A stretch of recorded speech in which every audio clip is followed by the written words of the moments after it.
I'm sorry to see Rex Tillerson go, but Mike Pompeo is an outstanding choice to succeed him. I think it again shows the extraordinary disarray in the White House. Primary job of the Secretary of State is to be able to execute policy and to explain policy to the world in terms of what the president's thinking. Nobody's closer to President Trump than Mike Pompeo. I have very serious concerns about Pompeo. I voted against him. He's someone who has supported torture in the past.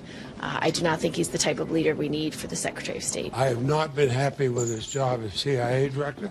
Let's see how he does here. All right, then another big change. Gina Haspel is going to be the new director of the CIA to replace Mike Pompeo. She is the first woman to head the agency, and that is big news, too. As they say in Washington these days, you need to check in every few hours or things may have changed around you. Maybe it's every 10 minutes, and make sure you check your Twitter feed every morning. So tonight, we want to hear what you have to think about the new personnel and the fact that the president seems to be running through staff more quickly than previous presidents. And we also want to hear what you have to think about having a woman as the country's top spy. It's all very interesting. So please don't be shy about calling in. Here's our number, and we will put you on the air. The phone lines are open, and we're taking your calls. The number is 877-Newsmax. That's 877-639-7629. You can also write in your comments on our website or our Facebook page, and we'll see what you have to say there. Try it, call in, and tell us what you think. You can talk to the newsmakers live. So joining me and Nan to discuss our top story is former Associate Political Director in the Reagan White House, Jeffrey Lord. He's a columnist at the American Spectator. And, of course, for the full hour, we have Dr. Hayworth. So, Jeffrey, I want to start with you quickly. Okay, so this adds to a relatively long list of administration appointees who have left or been fired. Where does this one rank, and does it confirm the narrative that there's chaos in the White House? Your thoughts? No, I don't think so. I think to the contrary. I think it means the president's gaining his stride, as they say.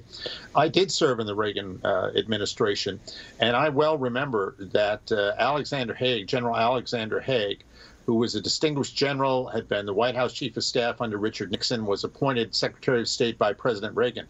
A year later, things had not gone so well, and he was fired and replaced with George Shultz, who served for the rest of President Reagan's term and did spectacularly well. And also, to speak of Richard Nixon, he appointed one of his old friends, who was Attorney General for Dwight Eisenhower, as his Secretary of State, William Rogers. But he really glommed on to Henry Kissinger as his national security advisor, and the two of them sort of overshadowed the State Department. And eventually, he let Secretary Rogers go and replaced him with Henry Kissinger. So these things happen, and what you really want to know is the president getting comfortable with himself in the job? It takes all presidents a while to do it. I think that's what's going on here. Interesting. And Nan, did you have thoughts on that? Well, Jeffrey, I was just going to ask because, you know, I thought that Secretary Tillerson did a superb job of creating rapport, of extending the hand that obviously President Trump was, in fact, of course, extending to the rest of the world, creating that rapport. How do you feel about the foundation he's laid for a Mike Pompeo, let's say, to be his successor in this role? Oh, I think that's fine. But you talk about rapport. The single most important rapport a Secretary of State has to have is with the president. And I think that's where the rub was with this. There was probably some policy here and there, but I think it's the personal rapport with the president, which is always in play for any cabinet or staff member. Yeah. I want to have you both react to a few comments posted on the president's Twitter by some regular folks about the Tillerson firing. First, a couple on the Russian narrative. Reinhardt the Reluctant commented, Tillerson is out because he said Russia is behind the UK poison attacks. Putin gave you those marching orders fast.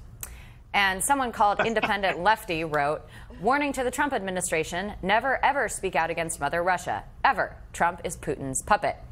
Rex Tillerson held a press conference after he was fired. Let's listen into that, Sot. I received a call today from the President of the United States at a little after noontime from Air Force One. And I've also spoken to White House Chief of Staff Kelly to ensure we have clarity as to the days ahead. What is most important is to ensure an orderly and smooth transition during a time that the country continues to face significant policy, and national security challenges. All of us, we know, want to leave this place as a better place for the next generation.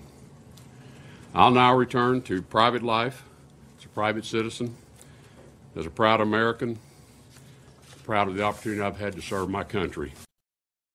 All right, well, a very diplomatic and stately statement there by the now former secretary, but want to get your thoughts on some of the Twitter commentary from the peanut gallery. Jeffrey, let's hear from you first. I find it very interesting, and the two Twitter feeds that you just read from. Let's remember that when Rex Tillerson was appointed, his critics from the left pounced and said he was being appointed as a sop to Vladimir Putin. And they ran pictures of him getting an award from Putin and having dinner with him or whatever and being very cozy with him. Now, all of a sudden, he's being pictured as being fired because he was critical of Russia.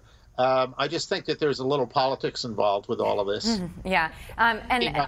Yeah. Nan, I'd love to hear your thoughts, too. And also, you know, with Gina Haspel being appointed as the head of the CIA, you were the first female physician in Congress. Serve a full term, yeah. Exactly. And now we have a woman who is going to be the top spy, so to speak. Yeah. What are your thoughts on that? Oh, Kirsten, I think it's yet another testimony to the fact that the president has the highest respect for women as colleagues. I mean, look at Ambassador Haley at the UN, who is the voice of the United States, and a forceful one and an unequivocal one in the United Nations.